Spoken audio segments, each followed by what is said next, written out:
Good afternoon to the Prime Minister and other New Zealand senior government officials. It is a pleasure to present this briefing to you today.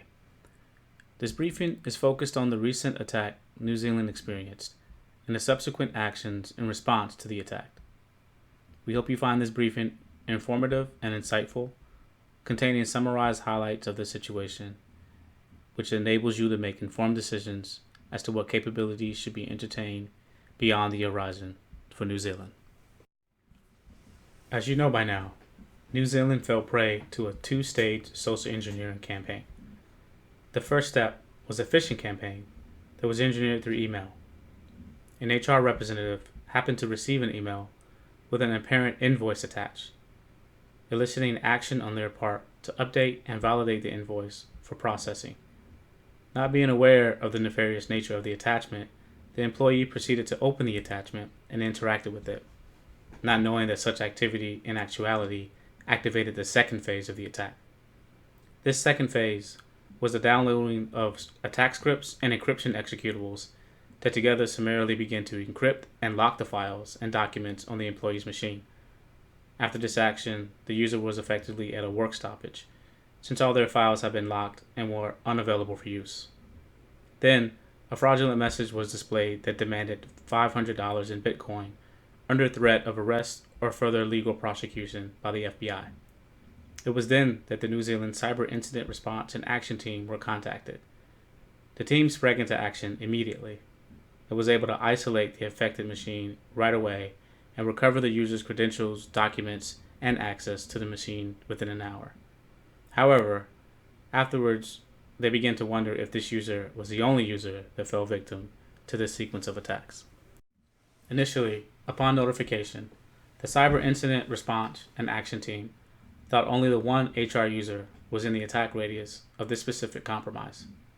However, after looking at several consolidated log messages and packet captures, the team saw indications of several different attack signatures, evidenced by multiple downloads of the attack scripts and encryption executables.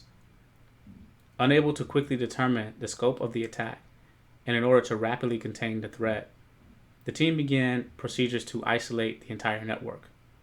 This was necessary to ensure any infected machines undiscovered at the time were effectively quarantined and unable to communicate with the command and control server. Once this was accomplished, the team set about in locating every copy of the invoice attachment on the network.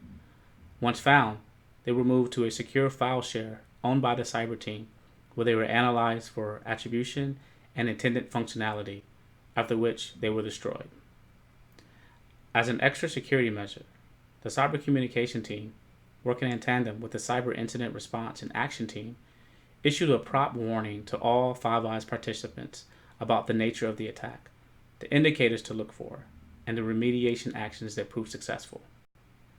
This was thought to be a necessary obligation in order to comply with the implicit spirit of collaboration and shared fortunes inherent within the summit. Pertaining to incident recovery techniques, a bevy of forensic disciplines and toolsets were utilized in sanitizing and analyzing the infected systems.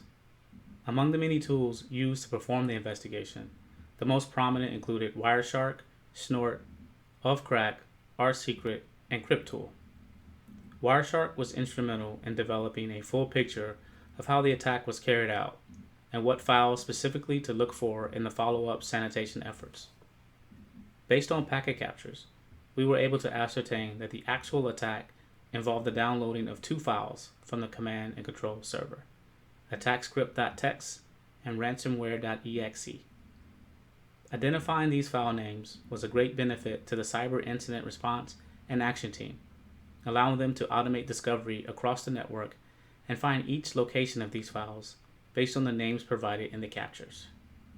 The tool RSecret was pivotal in efforts to restore system operational capacity as well as user credential recovery.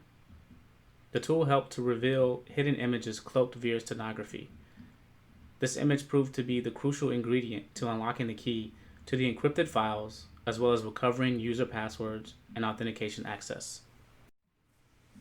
Although the attack was at first blush successful, The team thinks it's important to emphasize to senior leadership the bright spots identified during the crisis. Chief among these bright spots is the response time of the cyber incident response and action team upon notification of the system compromise.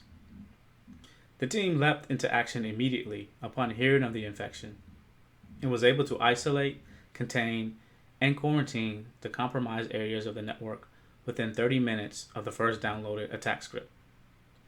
This is important to accentuate, as increased response time or a lag in response after initial notification could mean the difference between isolated incident containment and total system compromise. The second item to consider a success in light of this scenario is the validation of the intrusion detection systems located throughout the network. In conducting the analysis after network quarantine, the team found various warnings and alarms emitted by network and system intrusion detection appliances and software, as well as perimeter data loss prevention warnings, all alerting on the potentially nefarious nature of the communication to the command and control server and the downloaded scripts. While it is true that these systems were configured to be passive as of now, they can be reconfigured to be interceptive in function upon detecting malicious traffic patterns, especially now that it has been proven that the detection systems function as intended. Finally, the cyber communication section of the incident response and action team provided significant support to the greater Five Eyes community by maintaining an active multilateral communications channel with other nations at the summit, keeping them apprised of the incident as updates were forthcoming. After the team was able to successfully contain and recover from the breach, this too was shared with the Five Eyes community in order to further contribute to the safety of the alliance by sharing knowledge that may aid other nations in combating similar compromises.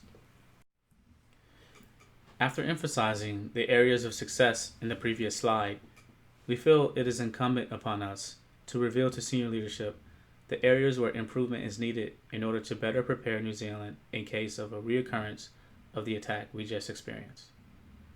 Based on the attack vector of this incident, it is clear that user awareness of cybersecurity best practices and social engineering campaigns is not where it should be.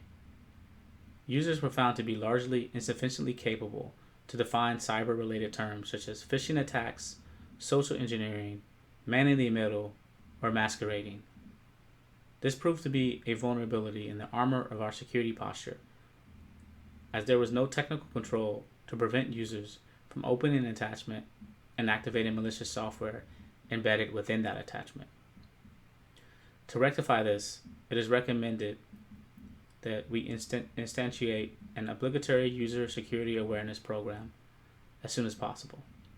The curriculum should cover basic cybersecurity related terms and definitions, with an emphasis on social engineering tactics and countermeasures. It is vital that users understand their role in securing the country's data, for they are the first and last line of defense.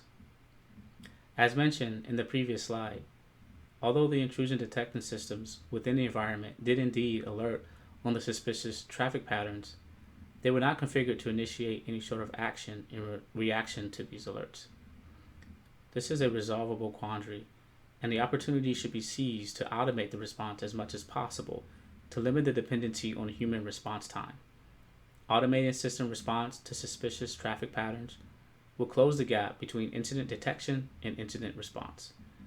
This could be in the form of configuring the IDS upon alerting on a malicious packet to send an API call to the perimeter firewall to create an ad hoc policy blocking that communication flow. Or likewise, have the SIEM, such as QRadar, upon detection of suspicious traffic, send a command to the switch port of the infected host to shut down, effectively removing the system from the network. As can be seen, this recent incident tested the limits of our response time and procedures, but it is this team's stance that the fundamentals of our program are strong. We do need to apply recommended enhancements to the program in order to prevent more sinister attempts that may prove to be more subtle in their approach. Careful review of the steps outlined in this presentation, along with the several written reports submitted to the Chief Information Security Officer, will prove evident that there is a stable structure to New Zealand's incident response program. In fact, Several officials from the other Five Eyes countries are in attendance, looking to incorporate several of our approaches in their own programs. We pray they prove as useful to them as they have been to us. It is our hope that the Prime Minister and other invited senior government leaders found this briefing both informative and insightful. We'd like to thank you for your time and attention to this important matter. May it prove useful in the battles ahead. Thank you.